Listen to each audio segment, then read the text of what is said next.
मेरे छोटे भाई समान, आपके चहेते दार्जिलिंग लोकसभा कॉन्स्टिट्यूंसी से member of parliament Raju Bisht ji और पूरा गोरखा समाज, सिर्फ दार्जिलिंग नहीं, हिंदुस्तान के अंदर में जितना गोरखा समाज है उसका गौरव, और हमारा पुराना दोस्त विमल गुरुंग जी, हमारे बीच में काफ़ी सीनियर लीडर मौजूद हैं, नीरज जिम्बा जी, x MP RB Rai ji, मान गिशिंग जी, दवा फखरीन जी, विकास राय जी, प्रोफेसर महेंद्र P लामा जी और अन्य वरिष्ठ यहाँ समाज में काम करने वाला हमारे बीच में आज मौजूद है।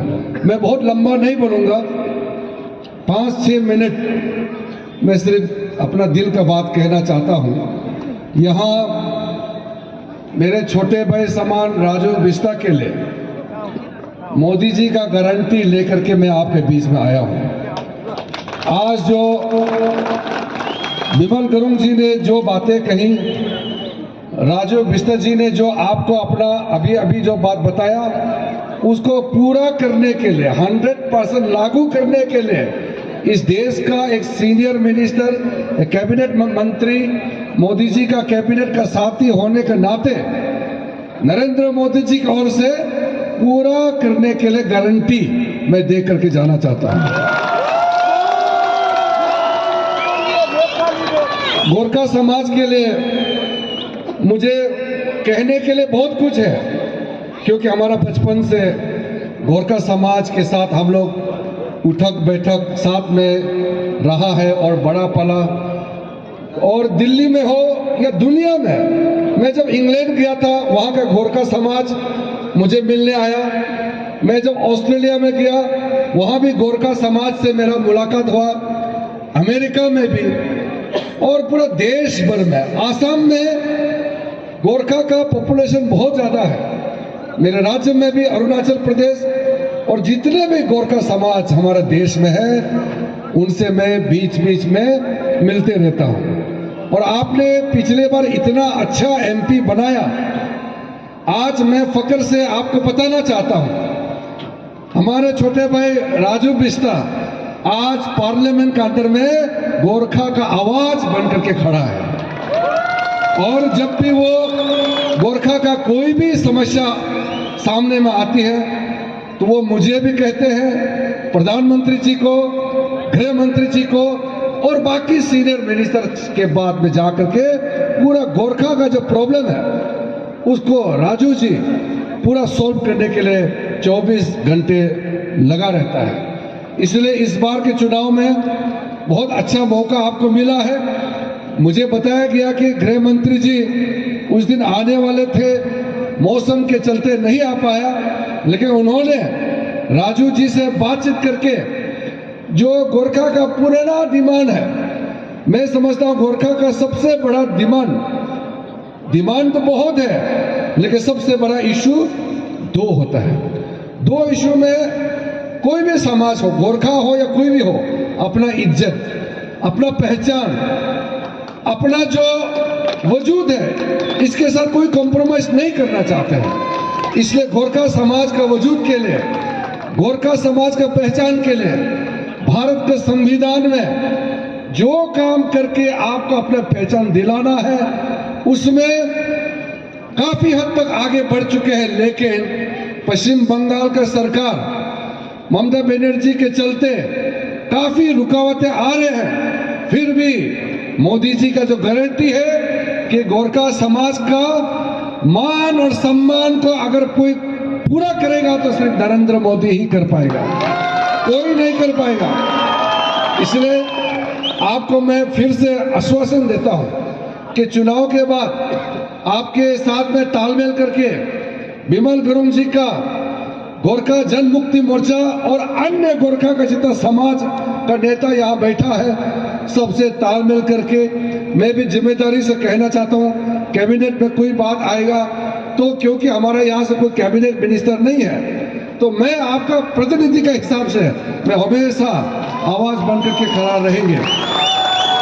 आपके जो अटल बिहारी वाजपेयी के समय में लिंबू राई का जो तवांग का जो हुआ था शेड्यूल ट्राइब का, उसके बाद जो छूट गया है, उसमें मैं जब कानून मंत्री था इस देश का, हम लोगों ने सारा सूची देखा है और गृह मंत्री जी ने आपको सूचना भी दिया है। जो 11 गोरखा जाति जिसको अनुसूचित जनजाति में सम्मिलित करना है, राय, गुरुंग, खास, नेवार, याखा जिसको देवानी कहते हैं, मगर, जोगी, सुनवार, भूजेल, तामी, धीमाल, इन लोगों को अनुसूचित जनजाति में सम्मिलित करने के लिए, संविधान में दर्जा देने के लिए प्रतिबद्ध है। और मोदी जी की सरकार आपका पूरा मान सम्मान के साथ पूरा ये काम चुनाव के बाद करेंगे।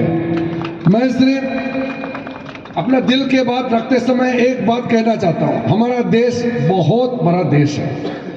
दुनिया का सबसे बड़ा जनसंख्या वाला देश भारत देश है। इस देश में समाज के हर वर्ग रहता है, हर जाति के लोग, हर धर्म के लोग। लेकिन कांग्रेस पार्टी ने 60 साल इस देश को शासन करने के बाद कई जाति, कई धर्म ऐसा है जो मेन स्ट्रीम मुख्य धारा से छूट गया था। मैं एक उदाहरण हूं, मैं धार्मिक की दृष्टि से देखा जाएगा तो मैं एक बौद्ध हूं, मैं एक बुद्धिस्ट हूं।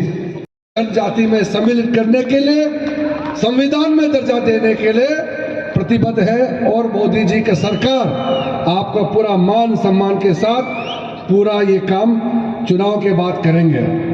मैं सिर्फ अपना दिल के बात रखते समय एक बात कहना चाहता हूं, हमारा देश बहुत बड़ा देश है। दुनिया का सबसे बड़ा जनसंख्या वाला देश भारत देश है। इस देश में समाज के हर वर्ग रहता है, हर जाति के लोग, हर धर्म के लोग। लेकिन कांग्रेस पार्टी ने 60 साल इस देश को शासन करने के बाद कई जाति, कई धर्म ऐसा है जो मेन स्ट्रीम मुख्य धारा से छूट गया था। मैं एक उदाहरण हूं, मैं धार्मिक की दृष्टि से देखा जाएगा तो मैं एक बौद्ध हूं, मैं एक बुद्धिस्ट हूं, एक ट्राइबल भी हूं, मैं एक बुद्धिस्ट भी हूं। अब सोचिए, बुद्ध भगवान ने 2500 साल पहले हिंदुस्तान में जन्म लेकर के बुद्ध धर्म को फैलाया था। और इतना साल बाद, अशोक सम्राट के बाद, हमारा कोई राजा के हिसाब से, राजा कनिष्क के बाद लगभग मिट गया था। और कांग्रेस का 60 साल के शासन में कोई हमारा नाम, कोई हमारा पहचान नहीं रखा। नरेंद्र मोदी जी प्रधानमंत्री बनने के साथ साथ एक बौद्ध आदमी, एक ट्राइबल आदमी को इस देश का कैबिनेट मिनिस्टर बनाया है। ये सिर्फ मेरे लिए नहीं है, ये सिर्फ किरण रिजिजू को इस देश का कैबिनेट मिनिस्टर बनाया, ये सम्मान मेरे लिए नहीं है। ये हमारे पूरे पहाड़ों में रहने वाले, पूरा ट्राइबल, हमारा गोरखा, हमारा आदिवासी, सबके लिए ये एक सम्मान है। और जब आजादी हुआ, हमारा देश का कानून मंत्री कौन था? बाबा साहेब भीमराव अंबेडकर। अंबेडकर एक शेड्यूल कास्ट था।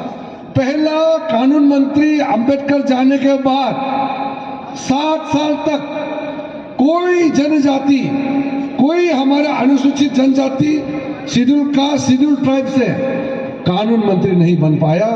फिर मोदी जी ने इतने साल बाद में एक रिजर्व कैटेगरी से मुझे इस देश का कानून मंत्री बनाया है।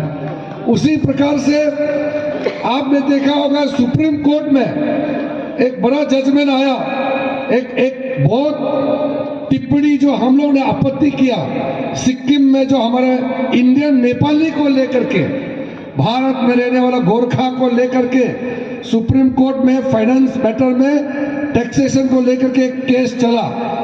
सुप्रीम कोर्ट के 2 जजों का टिप्पणी आया और हमारे भारत में जितना गोरखा है उनको बड़ा दिल में चोट लगा। ये हमारा देश का सर्वोच्च, ये हमारा न्यायालय है, सुप्रीम कोर्ट। जैसे ही सुप्रीम कोर्ट का न्यायालय का टिप्पणी आया, मैं कानून मंत्री होने के नाते तुरंत चीफ जस्टिस ऑफ इंडिया, प्रधानमंत्री जी, गृह मंत्री जी को संपर्क करके हमने अपना अटॉर्नी जनरल, सॉलिसिटर जनरल को बोला कि सुप्रीम कोर्ट का जज का जो टिप्पणी आया है वो हमारे देश के लिए ठीक नहीं है और ये गोरखा समाज के लिए ठीक नहीं है। हमने उसको तुरंत एफिडेविट बना करके सुप्रीम कोर्ट में फिर से केस दायर करके सारा जजमेंट को फिर हमने चेंज करवाया और गोरखा नेपाली जाति को हमने पूरा फिर से सम्मान देने का काम किया है। क्योंकि इस देश में गोरखा जो नेपाली, इंडियन नेपाली बोलते हैं, जो हम लोग गोरखा बोलते हैं, इसको किसी से भी कम हम लोग नहीं आंक सकते हैं। गोरखा समाज ने हमारे देश के लिए जो निछावर किया है, जो सेक्रीफाइस किया है, जो कुर्बानी दी है, उसको बराबर करना बड़ा मुश्किल है। नेपाली समाज का, गोरखा समाज का, ये हमारा दिल में रहना चाहिए। कोई भी गोरखा समाज का खिलाफ एक भी शब्द बोलेगा तो हम उसको कभी भी बर्दाश्त नहीं करेगा। इसलिए मैं गारंटी देता हूं, हमारे सांसद राजू बिष्ट जी के साथ मिलकर के इस पूरा पहाड़ी इलाका और नीचे जो फुट हिल्स में है, डुअर्स में है, सिलीगुड़ी से लेकर के सारा इलाका आप समझ लीजिए। मैं भी आपका साथ देने के लिए राजू बिष्ट भाई के साथ में उनके साथी बनकर के, उसका बड़ा भाई बनकर के आपका साथ खड़ा रहूंगा। बहुत पॉइंट है, दार्जिलिंग और ये खरसोंग एरिया इलाका के लिए करोड़ों का पैसा पश्चिम बंगाल को जो दिया है, मेरा पास पूरा डॉक्यूमेंट है। मैं अभी रास्ता में भी देखा, कल भी देखा, इतना पैसा भेजने के बाद ममता बनर्जी का जो सरकार है, सारा का सारा पैसा इधर उधर करके आप तक नहीं पहुंचा रहा है। मुझे बड़ा चिंता है। मैं इसको डिटेल में इसलिए नहीं कहूंगा, ज्यादातर आपको ऑलरेडी इसके बारे में पता है, इसलिए मैं बहुत समय नहीं लेते हुए सिर्फ इतना ही कहना चाहता हूं कि आज दार्जिलिंग का जो चुनाव होने जा रहा है, ये सिर्फ भारतीय जनता पार्टी के लिए, राजू बिष्ट के लिए ही नहीं, ये दार्जिलिंग का फ्यूचर के लिए आप वोट डालने जा रहे हैं। ये आप सोचिए, जितना वोट भारतीय जनता पार्टी के कैंडिडेट राजू बिष्ट जी को एक एक वोट जो पड़ेगा, वो एक एक वोट आपका भविष्य बनाने के लिए, एक एक ईंट का पत्थर समझ करके आप चलिए, अपना घर बसाने के लिए, अपना फ्यूचर ठीक करने के लिए। इसलिए मैं फिर से आज जो यहाँ कार्यक्रम, इस मीटिंग का जो आयोजक है, ऑर्गेनाइजर्स है, सबको धन्यवाद देते हुए, फिर राजू जी, विमल जी, आप पूरे टीम, हमारे यहाँ जितने सीनियर लीडर आया है और जितने कार्यकर्ता हमारे बीजेपी के शुभ चिंतक, सब आपको मैं फिर से बहुत बहुत धन्यवाद दे करके अपना वाणी को समाप्त करना चाहता हूं। जय हिंद, जय गोरखा, धन्यवाद।